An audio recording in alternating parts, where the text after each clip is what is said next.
दोस्तों, यह बात 100% सत्य है कि कोई भी व्यक्ति गरीब नहीं होता। उसकी सोच ही उसे गरीब कर देती है, क्योंकि जो इंसान जिस प्रकार या जितनी बड़ी सोच रखता है उसे उतनी ही बड़ी सफलता प्राप्त होती है। इंसान की सोच में बस इतना सा ही फर्क होता है कि कोई व्यक्ति खुली आंखों से सपना देखता है तो कोई व्यक्ति बंद आंखों से। दोस्तों, आज इस वीडियो के माध्यम से हम उन बातों को जानेंगे जिससे आप एक ऐसी सोच विकसित करेंगे जिससे आप अपनी गरीबी को हमेशा के लिए समाप्त कर सकेंगे और फिर जीवन में कभी भी गरीबी नहीं देखनी पड़ेगी। तो चलिए अब आपका ज़्यादा समय न लेते हुए वीडियो शुरू करते हैं। दोस्तों, एक समय की बात है, एक गुरु और शिष्य साथ में कहीं जा रहे थे। चलते चलते वह एक बड़े से खेत के पास पहुँचे। उन दोनों को प्यास सताने लगी तो उन्हें खेतों के बीचों बीच एक टूटा फूटा घर दिखाई देता है। अब गुरु और शिष्य दोनों लोग उस घर के पास पहुंच जाते हैं और उस घर के दरवाजे को खटखटाते हैं तो थोड़ी ही देर में दरवाज़ा खुलता है और अंदर से एक व्यक्ति निकलता है जिसके साथ में उसकी पत्नी एवं 3 बच्चे भी आते हैं जो बहुत ही फटे पुराने कपड़े पहन रखे थे। गुरुजी उन लोगों से विनम्र आवाज में कहते हैं, क्या हमें पीने के लिए पानी मिल सकता है? वह व्यक्ति अंदर से पानी लेकर आता है जिसे गुरुजी एवं उनका शिष्य ग्रहण करते हैं। फिर अचानक गुरुजी उस व्यक्ति से कहने लगते हैं, आपका खेत तो बहुत बड़ा है परंतु इसमें कोई फसल नहीं है, फिर आप लोग अपना गुजारा कैसे चलाते हैं? गुरुजी की ऐसी बातें सुनकर वह व्यक्ति कहता है, गुरुजी, हमारे पास एक भैंस है जो काफ़ी दूध देती है। वही दूध बेचकर कुछ पैसे मिलते हैं जिससे हमारा गुजारा हो जाता है। इसी तरह बातों ही बातों में शाम हो जाती है तो गुरुजी ने सोचा आज की रात्रि हम यही रुकते हैं। इसके बाद गुरुजी उस व्यक्ति से रुकने की अनुमति मांगते हैं। वह व्यक्ति अनुमति दे देता है और गुरुजी वहीं रुक जाते हैं।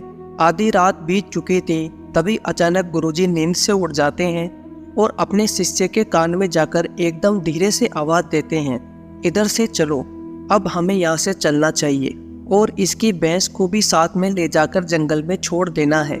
गुरुजी की ऐसी बातों को सुनकर थोड़े समय के लिए शिष्य को विश्वास नहीं हो पा रहा था, क्योंकि यह वही गुरु हैं जो इतना ज्ञान दिया करते थे, परंतु आज पहली बार किसी के साथ गलत करने के लिए बोल रहे थे। लेकिन शिष्य गुरु की बात को टाल नहीं सकता था। आखिर वह गुरु और शिष्य जंगल की तरफ उस भैंस को लेकर निकल पड़ते हैं और उस भैंस को जंगल में ले जाकर ऐसी जगह छोड़ देते हैं जहां से उसका वापस आना मुश्किल था। इसके बाद वह गुरु और शिष्य वहां से चले जाते हैं, परंतु शिष्य के मन में यह बात हमेशा ही खटकती रहती थी। लगभग 10 वर्ष गुजर जाने के बाद शिष्य भी एक बड़ा गुरु बनता है तो उसके मन में विचार आता है कि क्यों ना उस व्यक्ति से मिला जाए जिसकी भैंस जंगल में छोड़े थे और उसकी कुछ आर्थिक मदद ही कर देंगे ताकि उसकी आगे की जिंदगी खुशहाल हो सके। इसी विचार से वह निकल पड़ा और कुछ ही समय में उस व्यक्ति के पास पहुंच गया। लेकिन वहां का दृश्य देखकर वह चकित हो जाता है, क्योंकि अब उस खेत में बहुत से वृक्ष थे जिसमें बहुत सारे फल लगे थे और झोंपड़ी की जगह एक विशाल घर था। यह सब देखकर वह शिष्य मन में विचार करने लगा कि हो सकता है भैंस के चले जाने के कारण वह व्यक्ति सब कुछ बेचकर यहाँ से चला गया होगा, और यही सोचते हुए वह वापस लौटने लगता है। तभी उसकी नज़र उस व्यक्ति पर पड़ती है तो वह वहीं से उस व्यक्ति के पास जाकर कहता है, शायद आप हमें ना पहचानते हैं, लेकिन कई वर्ष पहले मैं आपसे मिला था। तब वह व्यक्ति कहता है, मैं आपको कैसे बोल सकता हूँ, आप तो उस दिन बिना बताए ही यहाँ से चले गए और उसी दिन हमारी भैंस भी न जाने कहाँ चली गई, आज तक नहीं लौटी। कुछ दिनों तक मैं बहुत परेशान रहा, कुछ समझ नहीं आ रहा था कि अब क्या करें, परंतु जीने के लिए कुछ ना कुछ काम करना भी जरूरी था। इसलिए मैंने लकड़ियों को काटकर बेचने का काम शुरू किया। जो भी पैसे मुझे मिले उसे मैंने अपने खेत में खर्च करके फसल उगा लिया।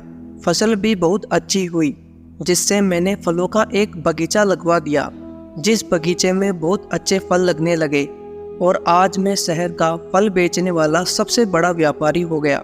लेकिन यह सब कुछ कभी ना हो पाता अगर वह भैंस यहाँ से नहीं गई होती, क्योंकि उसी भैंस के कारण मैं कोई दूसरा कार्य नहीं करना चाहता था। परंतु उसके जाने के बाद मैंने कार्य का दूसरा रास्ता निकाला जिससे मैं पैसा कमा सकूं। लेकिन आज मैं अपनी ज़िंदगी से बहुत खुश हूँ और शहर का सबसे बड़ा व्यापारी हूँ।